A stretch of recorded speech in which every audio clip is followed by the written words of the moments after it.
Apesar de não ter sido formado na academia, ele se auto-intitula filósofo, mas também tem os títulos de jornalista, astrólogo aposentado, quase teólogo e polemista por excelência. Por isso, talvez os detratores o chamam por títulos menos nobres, como bestalhão.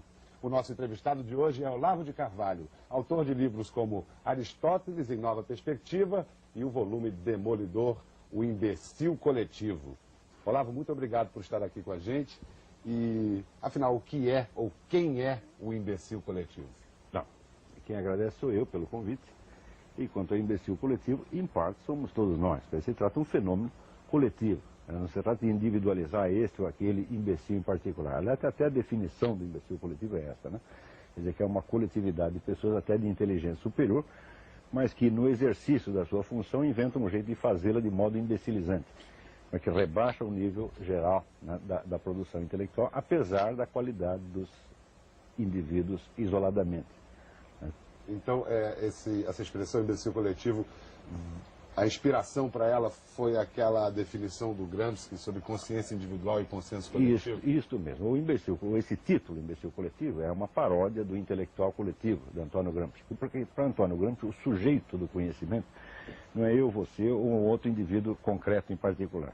É uma entidade abstrata, que é o partido, entre aspas. Mas o partido também não significa só os indivíduos que estão inscritos no partido. Significa todos que pensam dentro da atmosfera da ideologia gramsciana. Não é isso?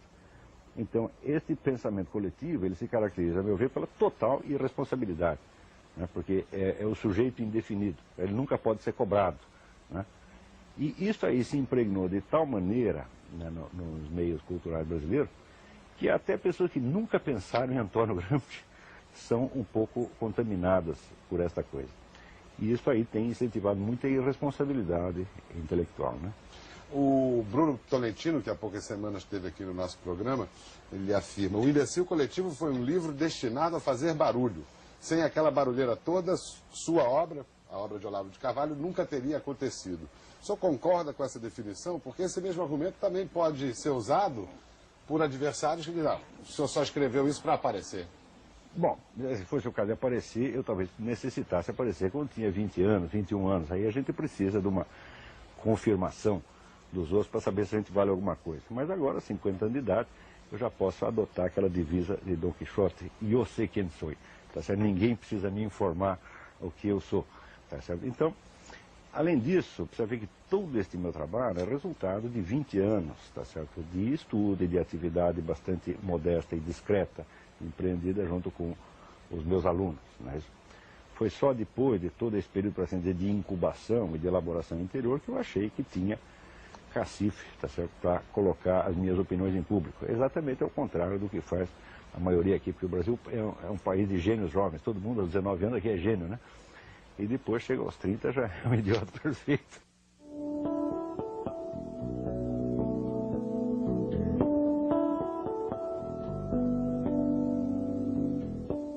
Como foi essa formação autodidata sua? Por que você não seguiu o caminho da academia para se formar como filósofo? Bom, aí tem alguns esclarecimentos. Em primeiro lugar, filósofo não é um título acadêmico.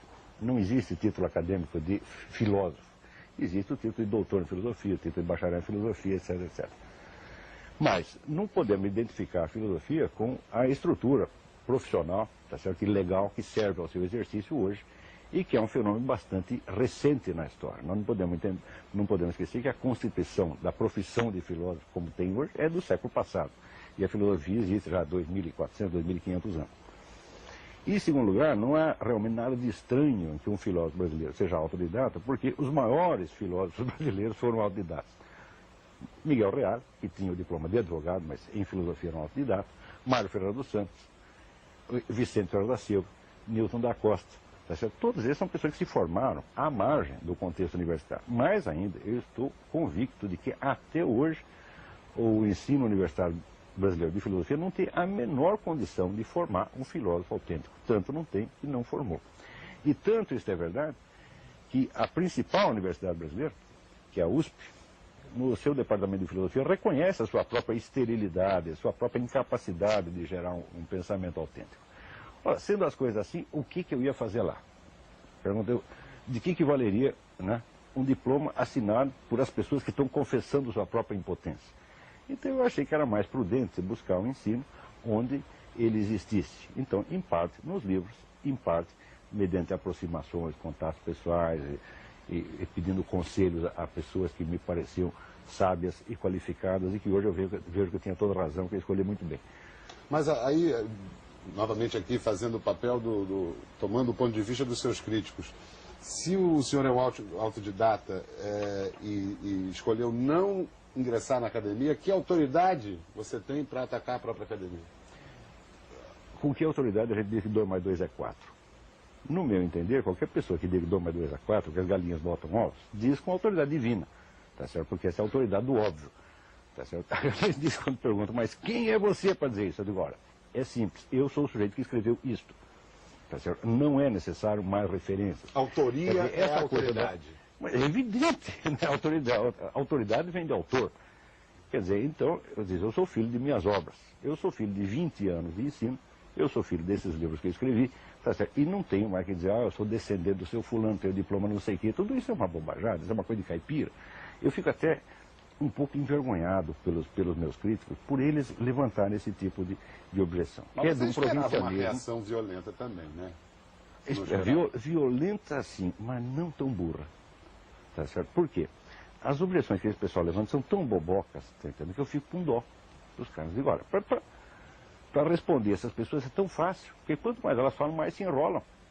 Quer dizer que a gente, por um lado, vem com argumentos, com provas, etc. O outro fica irritado, louco da vida, e começa a dizer, é um bestalhão, não é nem homem, não sei o que. Está histérico, está maluco, está exercendo aí o chamado jus esperneandi.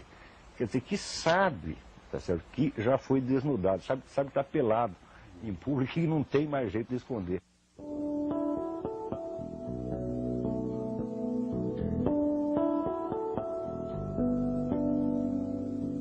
No programa aqui tem sempre um momento que é chamado, quase sempre, direito de resposta. Já que nós falamos da palavra bestalhão, que foi usada pelo Muniz Sodré, vou reproduzir o que ele disse e aí você tem o direito de resposta. Olavo deve ser um bestalhão. Seu discurso reproduz o estilo da direita brasileira.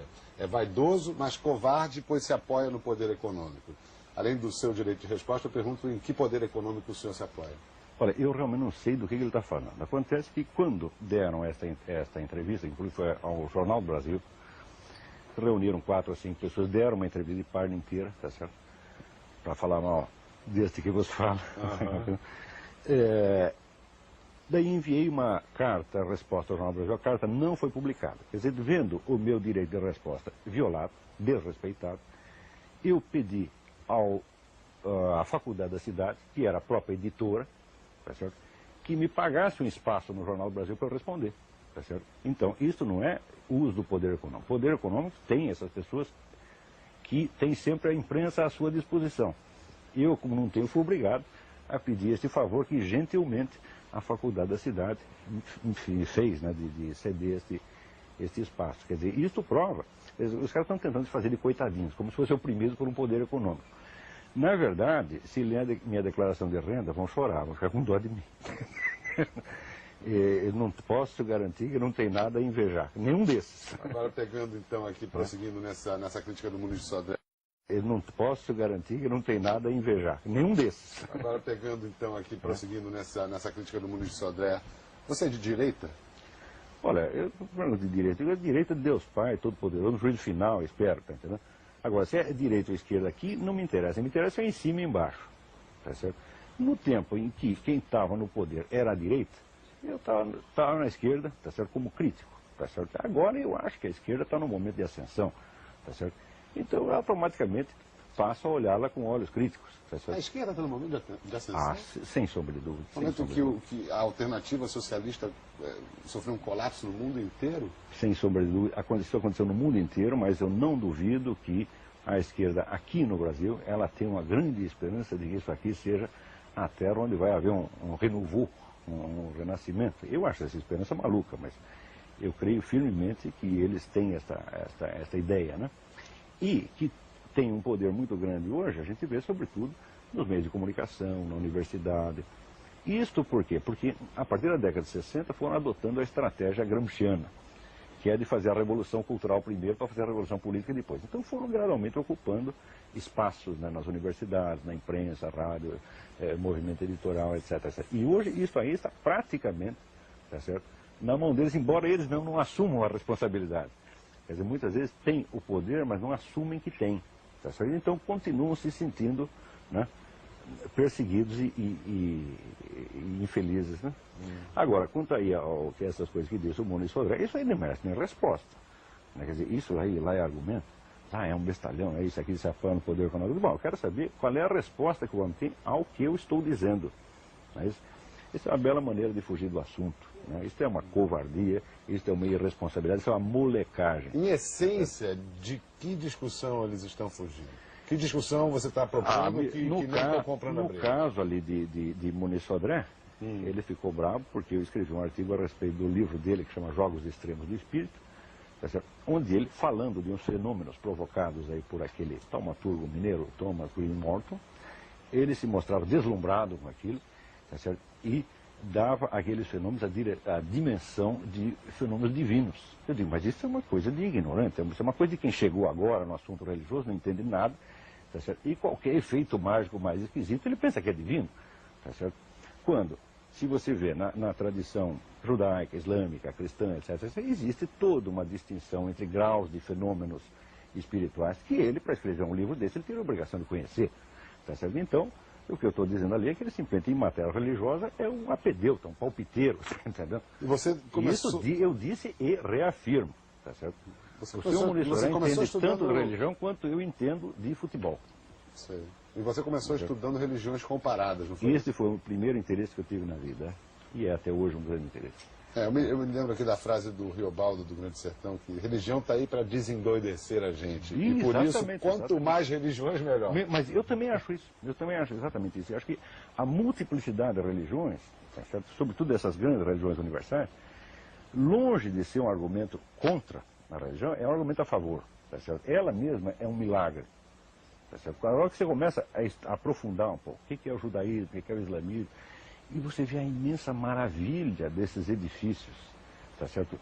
Maravilha de conhecimento, maravilha de valores, maravilha de valores humanos criados, tá certo? De expressões de santidade, sabedoria, que tem em todas elas, você fica surpreso com a abundância, tá certo? E longe da gente aspirar que todas as religiões se unifiquem numa só, não, deixa assim como está, porque está muito bom, né? Então a gente pode concluir daí que a psicanálise não está na área de suas atividades preferidas ou método de pensamento, porque a psicanálise, em uma definição grosseira, é adversária das religiões. Não, eu acho que nenhuma explicação redutivista pode dar conta. Agora, quanto ao Dr. Freud, assim, o Dr. Freud tem um conhecimento muito precário a respeito dessas religiões, tá certo? Primeiro, nós observa que um verdadeiro conhecimento a respeito das religiões, fora o judaísmo e o cristianismo, é uma coisa recente no Ocidente. E só começa no século XX, entendeu? Né?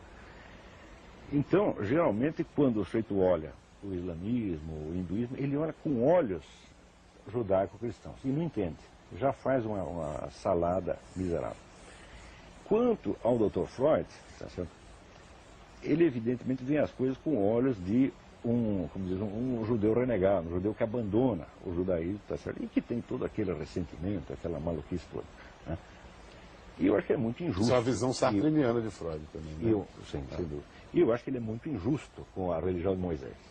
Tá certo? Ele procura rebaixá-la e dá algumas explicações inteiramente absurdas, como o assassínio ritual do pai como origem da religião, quando isso representa exatamente o fim da religião. Né?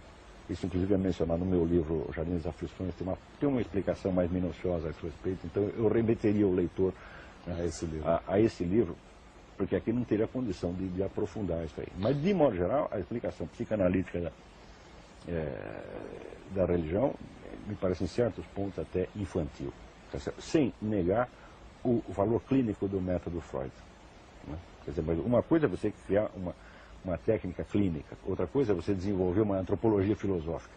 Né? O Freud foi um pouco além das chinelas, aí no caso, né? Na filosofia aristotélica da cultura, a introdução à teoria dos quatro discursos, Na verdade, uma observação é que, com toda essa polêmica, talvez alguns leitores se afastaram do seu livro porque isso virou uma brigalhada, Mas né? esse era o propósito, quer dizer, na medida onde as pessoas têm reações de baixo nível, elas enganam o leitor vai pensar que o livro também é de baixo nível. Tá certo? E isso eu não duvido nem mesmo que tenha sido premeditado. Quer dizer, que é uma velha técnica, tá certo, de argumentação, não retórica, mas heurística. Heurística é a arte da discussão sacana, a discussão desonesta. Uhum. É uma técnica heurística, tá certo, você insultar o adversário e fazer acusações que você sabe que são injustas, tá certo? Justamente para melar, né, a possibilidade de reflexão séria sobre o assunto. Exatamente. E essas pessoas apelaram abundantemente a esse recurso.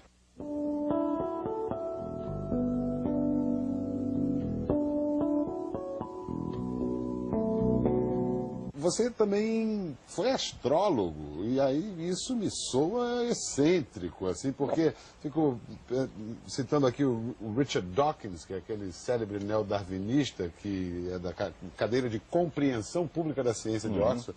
Ele acha que ele pede a prisão dos astrólogos. Ele diz que eles deveriam ser processados pela Trade Descriptions Act, que é, você anuncia um sabão que vende mais branco, se ele não vende mais branco, sai da cadeia.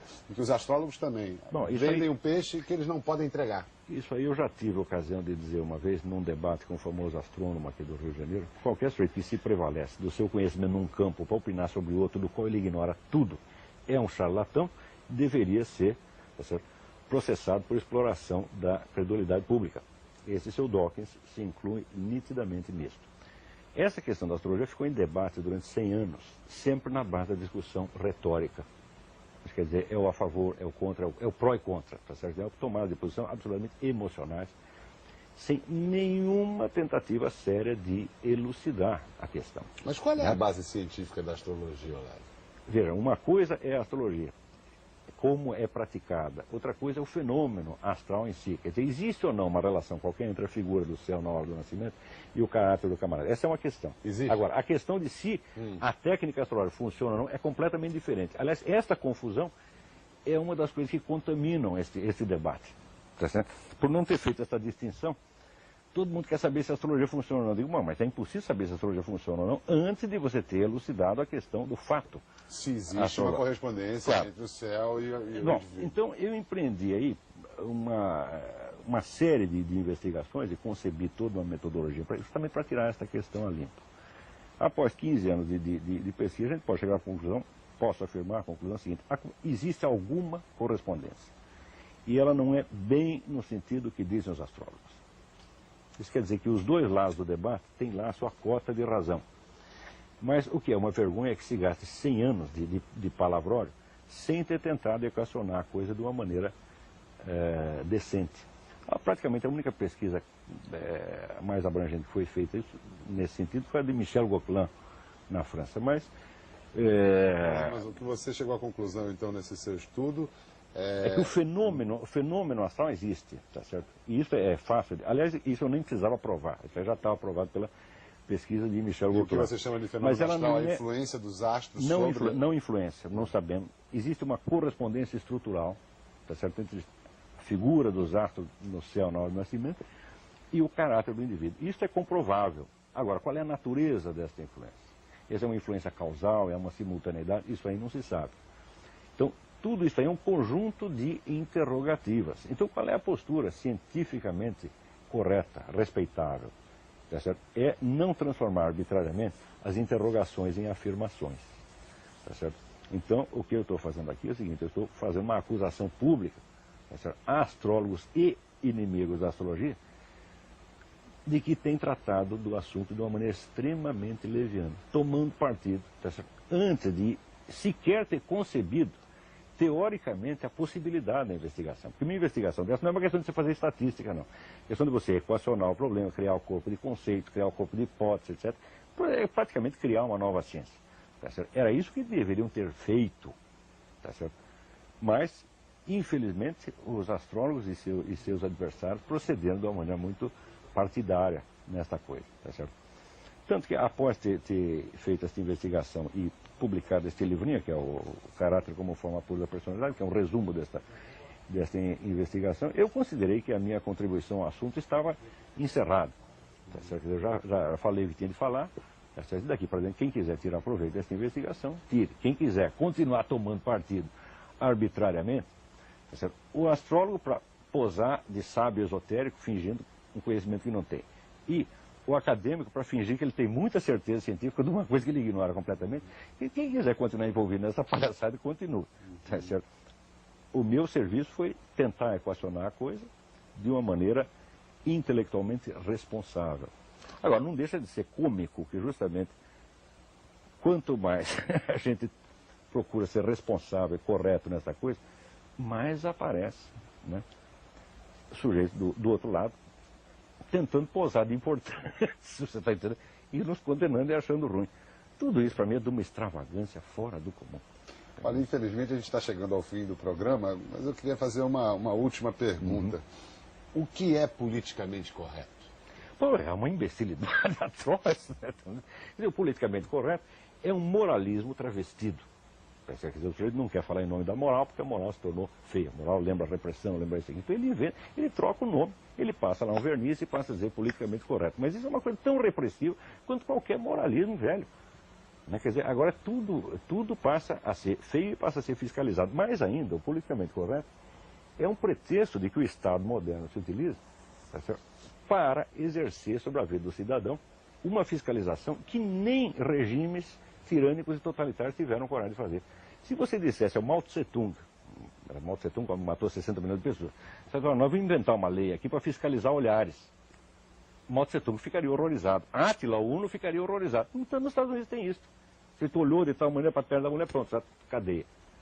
Tá compreendendo? Então, isso é um processo é uma espécie de neototalitarismo, tá certo? Que é, note bem, acontece igual nos países neoliberais e nos países social-democráticos. É um fenômeno que não tem nada a ver com isso. É um fenômeno do crescimento do Estado para dentro da psique humana. Para mim, esse é o fenômeno mais alarmante do século. Isso também está explicado aí no Jardim das Aflições. Né? Tá certo. Muito obrigado, Olavo. Foi um prazer e espero revê-lo em breve. O prazer foi todo meu. Muito obrigado. Nós conversamos com Olavo de Carvalho. Agradeço a atenção, a paciência, a audiência, como diz o Faustão. Até a próxima.